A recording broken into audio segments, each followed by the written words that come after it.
एक बार फिर से अपने YouTube channel stock trading technique पर आपका हार्दिक स्वागत करता हूं। दोस्तों, आज हमने बहुत ही बढ़िया एक सेशन कंप्लीट किया जिसमें हमें दोनों तरफ की अच्छी मूव्स देखने को मिली। फ्लैट टू नेगेटिव ओपन हुए, 100 पॉइंट्स तक हम गिरे, फिर हमारी रिकवरी हुई और उसके बाद फिर एक बार गिरे और फिर अल्टीमेटली जाते जाते एक शार्प रिकवरी हमें देखने को मिली। मेरी परफॉर्मेंस को एनालाइज करना चाहते हैं, जो मैंने कल अपनी वीडियो में बोला था, वो नीचे डिस्क्रिप्शन बॉक्स में लिंक है। आप उस वीडियो को देख के आज के सेशन को कंपेयर कर सकते हैं। बाकी 23 मार्च की क्या पॉसिबिलिटीज़ बनती हैं निफ्टी के अंदर, बैंक निफ्टी के अंदर और फाइनेंशियल सेक्टर्स के कुछ स्टॉक्स के अंदर। जैसा कि निफ्टी 50 इंडेक्स का मैंने चार्ट स्क्रीन के ऊपर लगाया हुआ है, इसमें देखिए जो SGX निफ्टी है जो 24 आवर्स ट्रेड करती है, मैं उसकी बात कर रहा हूं, वो ट्रेड कर रही है 14,840 और जो एक बहुत बड़ी रेजिस्टेंस है वो इन्हीं प्राइसेस के आसपास है। वो प्राइस बनता है अगर हम क्रॉस हो गए 14,875 और हमने 14,920 क्रॉस कर दिया।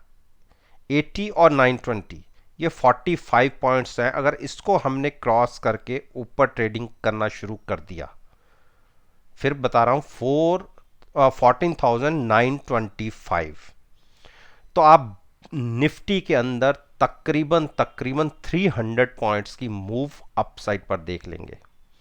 एक जबरदस्त शॉर्ट कवरिंग रैली देखने को मिल सकती है।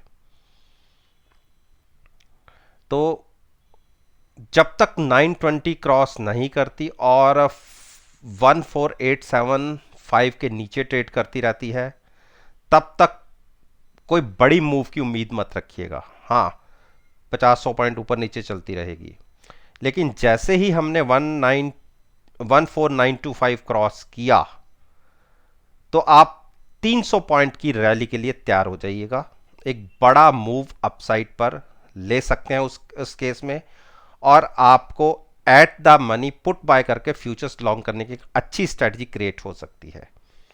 और इसके बिल्कुल ऑपोजिट, अगर जब तक हम 14,680 को क्लोजिंग बेसिस पे ब्रेक नहीं करते, तब तक हम बेयरिश नहीं है।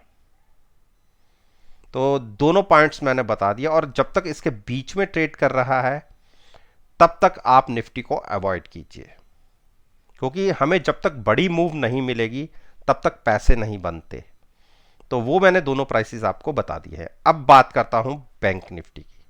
देखिए, बैंक निफ्टी निफ्टी के कंपैरिजन में बहुत वीक है और ये 50 डेज मूविंग एवरेज के नीचे ही क्लोज दे रही है। आप देखिए, कल हमने उसके ऊपर क्लोज करा, बिल्कुल फ्लैट 50 डेज मूविंग एवरेज के ऊपर।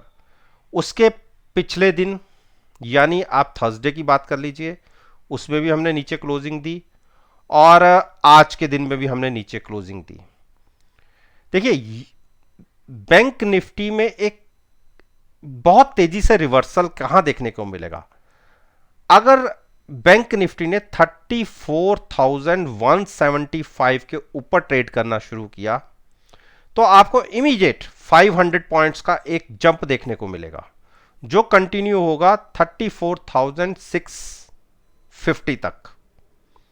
देखिए, 10-15 पॉइंट, 20-50 पॉइंट को ऊपर नीचे आप मान सकते हैं क्योंकि बैंक निफ्टी है, लेकिन 34,650 एक रेजिस्टेंस मिलेगी।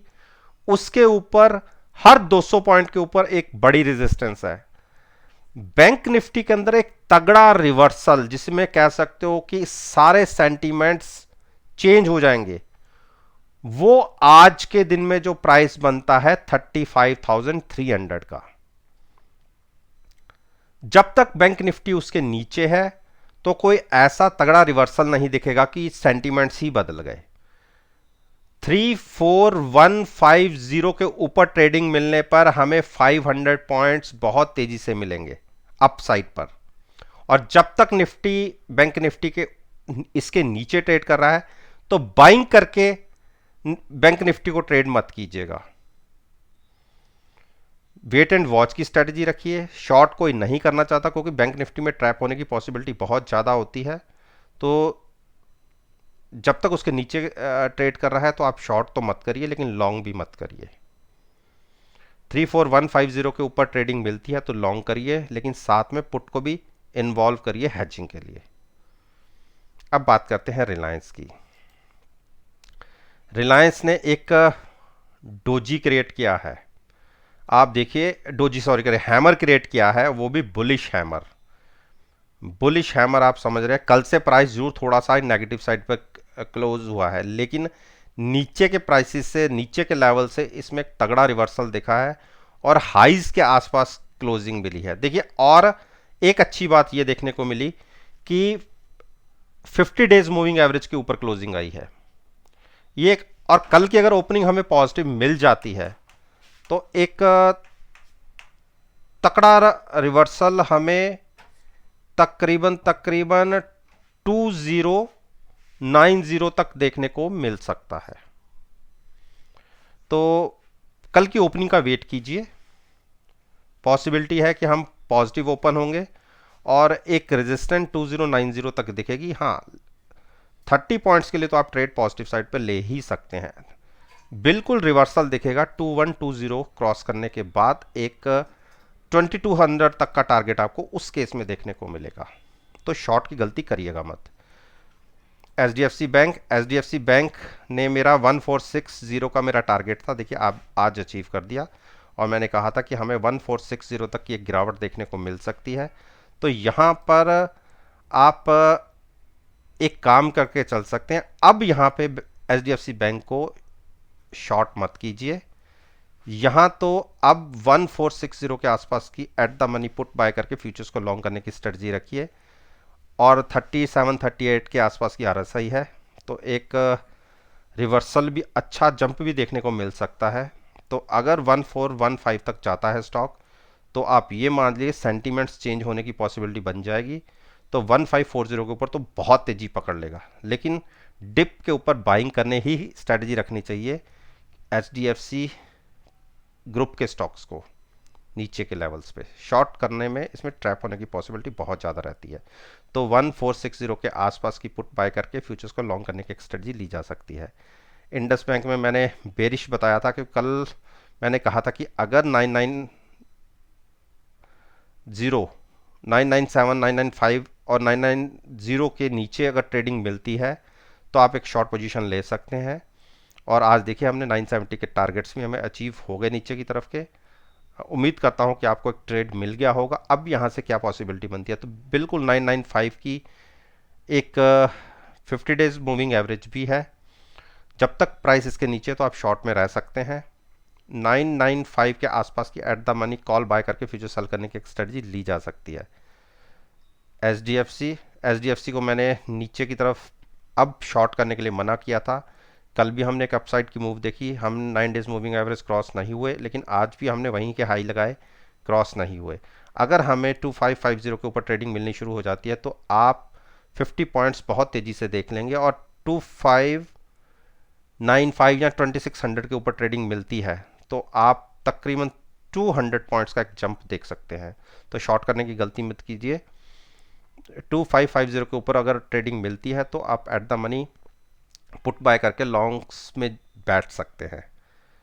कोटक महिंद्रा बैंक यहाँ पर इतने लेवल्स पर नीचे बाइंग ही बनती है। देखिए बहुत बड़ी गिरावट ऑलरेडी स्टॉक ने दिखा चुका है, आरएसआई भी 40 के आसपास है, तो डिप पे ऊपर बाइंग ही बनती है। देखिए हमने 1800 तक के टारगेट अचीव कर दिए थे और मैंने कहा था कि एक बार ज़्यादा से ज़्यादा हम नीचे की तरफ 1775 या 65 तक जा सकते हैं, और नीचे की पॉसिबिलिटी ज़्यादा से ज़्यादा 60 to 70 पॉइंट्स की थी। लेकिन अगर जब भी रिवर्सल दिखा तो एक 200 to 300 पॉइंट्स एक अपसाइड की मूव देखने को मिल सकती है। तो आप 60 to 70 पॉइंट्स लेना पसंद करेंगे या 2 to 300 पॉइंट्स? तो हैजिंग के साथ आप लॉन्ग्स में रहिए। हाँ, अगर पॉजिटिव ओपन होते हैं तो ही। आईसीआईसीआई बैंक में तो हमारी जो मैंने पहले की पोजीशन बनाई हुई, जब हमने 9 डेज मूविंग एवरेज ब्रेक नहीं की तो 630 की पुट के साथ हमने फ्यूचर्स को लॉन्ग किया था, उस केस में हमें नुकसान जरूर आ रहा है, लेकिन वो पोजीशन हमारी आज भी अभी भी कंटिन्यू हुआ है। और मैंने कहा था कि हम अपनी पुट के प्रॉफिट को लॉक करेंगे नीचे, वो हम कल मॉर्निंग में करेंगे कि पुट को नीचे शिफ्ट करेंगे और अपना पुट का प्रॉफिट लेके अगले महीने पे इस ट्रेड को कैरी ऑन करेंगे। और जिनको मैंने शॉर्ट करवाई थी वो अच्छे प्रॉफिट में बैठे हैं, वो एक बार अपना प्रॉफिट लेके निकल जाए। अब जब तक 590 के नीचे ये स्टॉक है आप लॉन्ग्स में मत जाइए। 590 की कॉल के साथ शॉर्ट पोजीशन ली जा सकती है, जिसने फ्रेश भी लेनी है, लेकिन तभी लीजिएगा अगर नेगेटिव साइड पर ओपन हो, तो लॉन्ग्स अवॉइड कर दीजिए। एक्सिस बैंक में हम 740 की पुट बाय करके फ्यूचर्स को लॉन्ग थे, उसके अंदर हम फंसे हुए हैं, लेकिन उसमें भी ज़्यादा से ज़्यादा 5 या 6 रुपए का आसपास का नुकसान हो रहा है, क्योंकि पुट के अंदर अच्छा प्रॉफिट है। हाँ, फ्यूचर्स को तो हम कैरी फॉरवर्ड भी कर सकते हैं। तो जब तक ये नीचे की तरफ होल्ड कर रहा है 713, तब तक हम कोई भी नई पोजीशन मत बनाए। 713 के नीचे अगर ट्रेडिंग मिलती है 710 के आसपास, तो आप शॉर्ट पोजीशन ले सकते हैं, अदरवाइज अवॉइड कीजिए। बाइंग पोजीशन की 740 के बाद लीजिएगा। बाकी हम अपनी पोजीशन को कैरी कर रहे हैं। एसबीआई में जब तक ये 50 डेज मूविंग एवरेज के नीचे ट्रेडिंग नहीं मिलती तो शॉर्ट पोजीशन नहीं मत लीजिएगा। और बाकी जिनकी पोजीशन मैंने 740 की पुट बाय करा के फ्यूचर सेल करवाया हुआ था, वो तो अपना प्रॉफिट लेके एक बार निकल जाएं और वेट एंड वॉच रखें। और जब तक 390 के ऊपर अब ट्रेडिंग नहीं मिलती तो हम लॉन्ग इसमें नहीं बनाएंगे, तब तक इंतज़ार करेंगे। तो दोस्तों, ये मैंने निफ्टी, बैंक निफ्टी और बैंक निफ्टी से रिलेटेड कुछ स्टॉक्स के ऊपर अपना ओपिनियन आपके साथ शेयर किया है। और मेरा मानना है कि अगर मेरी इस वीडियो को आप कल के सेशन के साथ एनालाइज करेंगे, यकीन मानिए आपको बहुत अच्छे पॉजिटिव रिजल्ट्स देखने को मिलेंगे। वीडियो अच्छी लगी तो लाइक कीजिए, शेयर कीजिए और मेरे यूट्यूब चैनल को सब्सक्राइब करना मत भूलिएगा। इस बात के साथ मैं आपसे विदा लेता हूँ और एक नई वीडियो के साथ फिर से आपके सामने आऊँगा। तब तक के लिए